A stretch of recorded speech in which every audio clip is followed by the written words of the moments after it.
major development is unfolding in East Asia, one that could quietly but decisively alter the naval balance in the Indo-Pacific region. For the first time since World War II, Japan is preparing to transfer used destroyer escorts from its maritime self-defense force to another country. And that country is the Philippines. This is not a symbolic gesture. This is not a single ship for training or ceremonial purposes. Reports suggest that entire classes of Japanese warships could be transferred to the Philippine Navy, marking a historic turning point in regional security cooperation. Why is Japan doing this now? Why the Philippines? And what message does this send to China and the rest of the region? Today, we break down this unprecedented defense move, how it came to be, what ships are involved, and why it could reshape the future of the Philippine Navy and the wider Indo-Pacific security landscape. For decades, Japan followed one of the most restrictive defense postures in the world. Its post-war constitution, particularly Article 9, limited the country's ability to project military power or export weapons. The Japanese self-defense forces were designed strictly for homeland defense, not regional influence. That era is now changing. Over the last 10 years, Tokyo has steadily reinterpreted its security laws, allowing greater cooperation with allies, arms exports under specific conditions, and participation in collective deterrence. What we are witnessing today is the natural outcome of that evolution. According to Japanese media outlets and defense sources familiar with the discussions, Japan and the Philippines have reached an agreement in principle to transfer used destroyer escorts from the Japan Maritime Self-Defense Force, also known as the MSDF, to the Philippine Navy. If finalized, this will become the first time Japan exports used destroyer-class warships to another nation. This alone makes the deal historic. The Philippines sits at the center of one of the most contested maritime regions on Earth. The West Philippine Sea, part of the wider South China Sea, has become a hotspot for aggressive patrols, close-range maneuvers, and gray zone operations conducted by Chinese naval and Coast Guard vessels. Japan understands this reality well. Its own sea lanes, critical for energy imports and trade, pass through the same waters. Any instability in the South China Sea directly threatens Japan's economic lifelines. Strengthening the Philippine Navy is therefore not charity. It is strategic self-interest. Beyond geography, Manila and Tokyo have steadily deepened their defense relationship. Joint exercises, port visits, intelligence sharing, and capacity-building programs have increased year by year. Trust already exists. Interoperability is growing. The destroyer transfer would elevate that cooperation to an entirely new level. The first vessels under consideration are Abukuma-class destroyer escorts. These ships entered service in the late 1980s and early 1990s. While no longer cutting-edge by Japanese standards, they were designed for a specific and highly relevant mission: anti-submarine warfare and coastal defense. For Japan, these ships have already delivered decades of reliable service. For the Philippines, they would represent a massive capability leap. So why is Japan willing to let go of these destroyer escorts now? The answer lies in two critical challenges facing the MSDF: modernization and manpower. Japan is introducing a new generation of surface combatants designed to operate with smaller crews while carrying more advanced systems. Ships like the Mogami-class frigates reflect this shift: automation, modular design, and multi-role flexibility. At the same time, Japan's aging population has created a serious personnel shortage within its armed forces. Instead of scrapping these ships, Tokyo sees an opportunity to extend their operational life by transferring them to a trusted regional partner. For the Philippine Navy, this potential transfer could be transformational. Despite ongoing modernization programs, the fleet still relies heavily on former U.S. Coast Guard cutters and aging patrol vessels. These platforms perform essential duties, but are limited in combat capability, particularly in anti-submarine warfare and area control. The introduction of Japanese destroyer escorts would immediately enhance maritime domain awareness, anti-submarine detection, extended patrol endurance, fleet coordination, and command capability.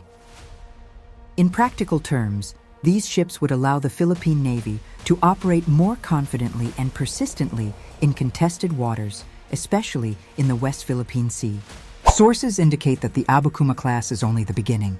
Japanese defense planners are reportedly evaluating the possibility of transferring Asagiri-class destroyers, which are larger and more versatile Murasame-class destroyers, significantly more modern and capable. Some reports even suggest that 2 to 3 Murasame-class ships could eventually be offered, depending on inspection results and political approval. If this happens, it would mark the most significant naval upgrade in Philippine history. Another key benefit of this transfer lies in familiarization. Operating Japanese platforms would allow the Philippine Navy to train crews on Japanese systems, align maintenance and logistics procedures, build long-term compatibility with future Japanese ship designs. This could pave the way for the Philippines to eventually acquire new-build Japanese frigates, such as the Mogami-class, in the years ahead. In other words, these destroyer escorts are not just stopgap solutions. They are stepping stones toward a modern blue-water navy. According to defense sources, Philippine Navy officials are scheduled to inspect the Abukuma-class ships during the summer. The inspection will focus on hull condition weapon systems, sensor performance, maintenance history, remaining service life. Only after these evaluations will final decisions be made regarding transfer numbers, upgrade packages, and timelines. This entire development cannot be separated from China's expanding maritime presence. Beijing's island-building campaigns, aggressive patrols, and coercive tactics have raised alarm across the region. Both Japan and the Philippines view these actions as direct threats to freedom of navigation and regional stability. By strengthening the Philippine Navy, Japan improves regional deterrence, enhances interoperability with allied forces, sends a clear signal of collective resolve. This is not about provocation. It is about balance. Japan's potential transfer of destroyer escorts represents far more than a hardware deal. It reflects a strategic shift, a deepening alliance, and a shared response to rising regional pressure. To understand why Japan's possible transfer of destroyer escorts matters so much, we need to look closely at what ships are actually being discussed and what they would bring to the Philippine Navy in real operational terms. This is not simply about adding more hulls to the fleet. This is about changing how the Philippine Navy can fight, patrol, and deter in contested waters. While the Abukuma-class destroyer escorts are the most frequently mentioned candidates, they are far from the only ships Japan may be willing to transfer. According to multiple defense sources, Tokyo is also evaluating the potential export of Asagiri-class and Murasame-class destroyers as they gradually retire from frontline service. Each class represents a different level of capability, and together they could fundamentally reshape Philippine naval doctrine. The Asagiri-class destroyers entered service in the late 1980s and early 1990s, around the same era as the Abukuma-class, but they were designed for a broader range of missions. Unlike the Abukuma escorts, which focus heavily on anti-submarine warfare and patrol roles, the Asagiri-class was built as a multi-role surface combatant. Key characteristics include larger displacement and endurance, more robust radar and sensor suites, improved command and control capability, enhanced surface warfare potential. For the Philippine Navy, an Asagiri-class ship would function as a true fleet leader, capable of coordinating multiple vessels during patrols or joint operations. These destroyers would also allow the Philippines to conduct longer deployments without constant resupply, a critical factor in maintaining presence in distant waters.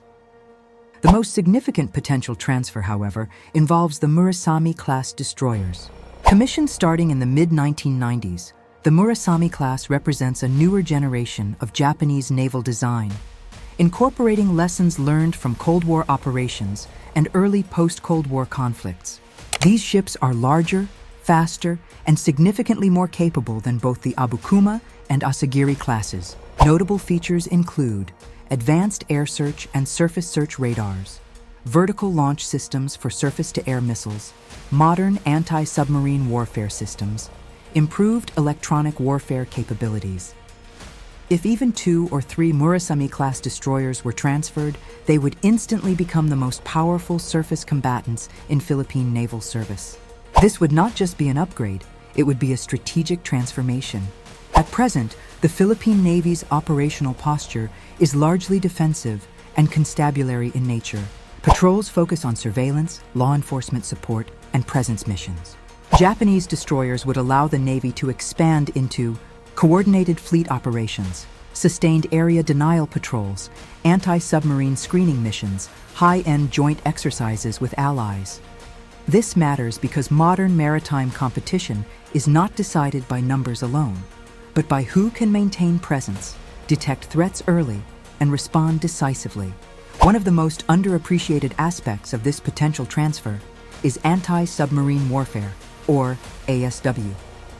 Submarines play an increasingly central role in Indo-Pacific military planning. China has invested heavily in both nuclear-powered and conventional submarines, many of which regularly operate in and around the South China Sea. The Philippine Navy currently has limited ASW capability.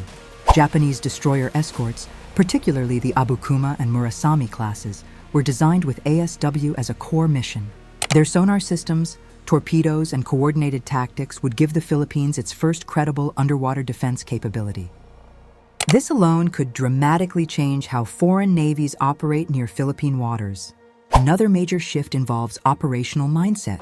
Smaller patrol vessels are ideal for coastal security, but are limited in endurance, sensor range, and survivability. Destroyer-class ships enable something entirely different: area control. With Japanese destroyers, the Philippine Navy could maintain sustained patrols far from shore, monitor wide maritime zones simultaneously, respond rapidly to incidents without reinforcement, support air and maritime coordination. This would be especially impactful in the West Philippine Sea, where sustained presence is often more important than confrontation. Operating Japanese platforms would also significantly enhance interoperability. Japan, the United States, and other regional partners already train together regularly.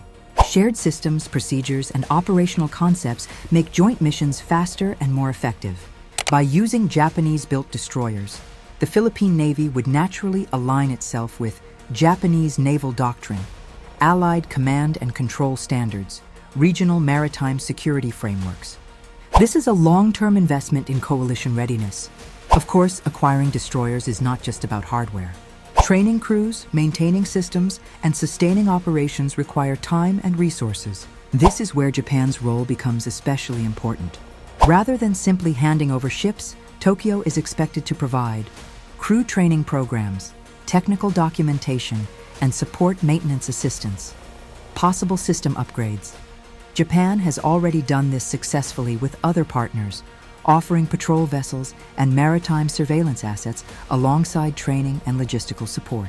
For the Philippines, this reduces risk and ensures the ships can be operated safely and effectively from day one. Some critics argue that used destroyers are outdated and expensive to operate. While not entirely wrong, this argument misses the strategic context. Even older Japanese destroyers are well-maintained, built to high engineering standards, more capable than many regional equivalents. More importantly, they offer immediate capability, something new build programs cannot provide due to cost and long timelines. In a rapidly evolving security environment, time matters. Japan's approach is also politically calculated. By transferring used ships rather than new offensive weapons, Tokyo avoids unnecessary escalation while still strengthening deterrence. The message is clear but measured. Regional partners will not be left vulnerable. This kind of signaling is increasingly common in the Indo-Pacific, where countries seek to balance firmness with restraint. If finalized, this transfer would signal a broader trend: middle powers working together to shape regional security. Rather than relying solely on major powers, countries like Japan and the Philippines are building networks of cooperation that complicate unilateral actions by any single actor. This does not guarantee peace, but it raises the cost of coercion. Japan's destroyer transfer is about more than ships. It is about doctrine, deterrence, and the future of maritime security in Southeast Asia. When a major defense shift takes place in the Indo-Pacific, the most important question is not only what is happening, but how others will react. Japan's potential transfer of destroyer escorts to the Philippine Navy is no exception. At the center of that reaction stands China. Beijing has long viewed the South China Sea, and by extension the West Philippine Sea, as a core strategic interest. Any move that strengthens a claimant state's naval capability is therefore scrutinized carefully if not outright criticized. Yet this latest development places China in a difficult position. From Beijing's perspective, Japan's decision to transfer destroyer-class warships to the Philippines will almost certainly be framed as external interference in regional affairs. Chinese state media is likely to describe the move as militarization of the South China Sea, expansion of Japan's military influence, alignment of regional states against China. This narrative has been used repeatedly whenever Southeast Asian nations deepen defense ties with outside partners. However, there is an important limitation to China's response. Japan is not introducing new weapons into the region. It is redistributing existing capability. The ships involved are defensive in nature, transferred transparently, and aligned with international maritime law. This reduces Beijing's ability to credibly escalate without appearing provocative itself. What makes this development particularly effective is its subtlety. The transfer does not announce a new alliance or permanent basing arrangement. There are no new missile deployments or dramatic exercises. Instead, it focuses on capacity building, helping the Philippines defend waters it already claims and patrols. This creates deterrence without confrontation.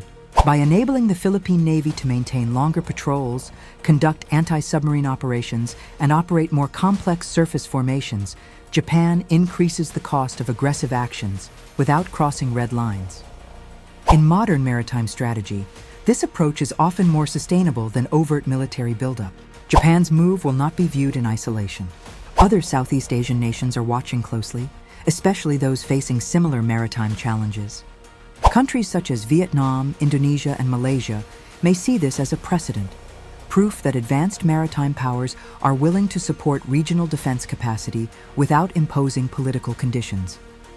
This could encourage greater defense cooperation among ASEAN members, increased demand for second-hand but high-quality naval assets, more multilateral maritime exercises. Rather than fragmenting the region, this kind of support may actually strengthen ASEAN's collective ability to manage security challenges. For the Philippines, this potential transfer is not an endpoint, it is a transition phase. Over the past decade, the Philippine Navy has moved steadily from a force focused on internal security to one increasingly oriented toward external defense. New frigates, patrol vessels, and surveillance systems reflect this shift. Japanese destroyers would accelerate that transformation by providing real-world experience with high-end platforms, allowing doctrinal experimentation, building a new generation of naval leadership.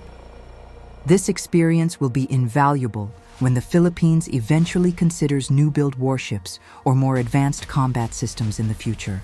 Maritime disputes are often described as contests of presence. Who shows up, how often, and for how long.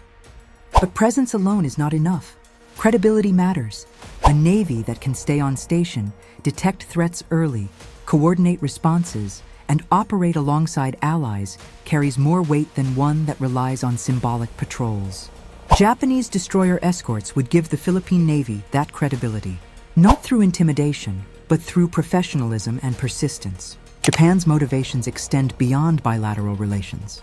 By supporting the Philippine Navy, Tokyo strengthens a frontline maritime state, reinforces freedom of navigation norms, protects its own trade routes, builds a network of capable partners.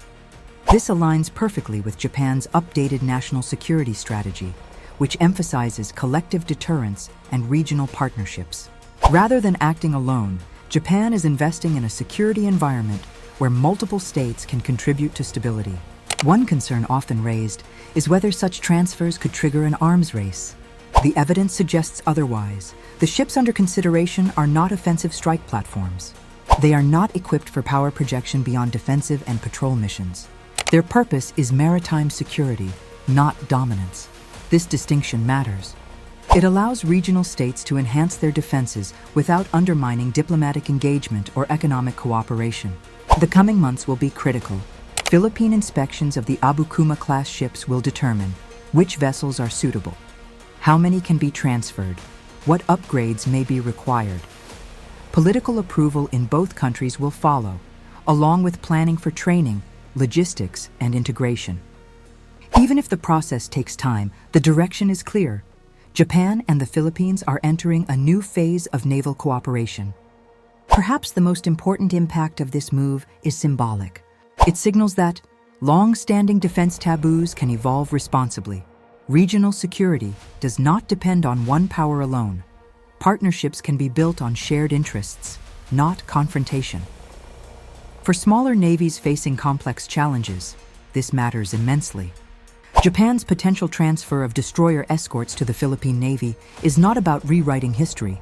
It is about adapting to reality. A reality where maritime security is increasingly contested. A reality where cooperation is essential. And a reality where defending the seas requires more than words. For the Philippines, this could mark the beginning of a new naval era.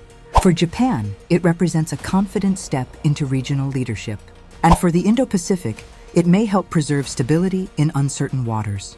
What do you think about Japan's plan to transfer destroyer escorts to the Philippines? Is this the right move for regional security? Share your thoughts in the comments. Don't forget to like, subscribe, and hit the notification bell for more updates on Philippine defense modernization. Thank you for watching. See you in the next video.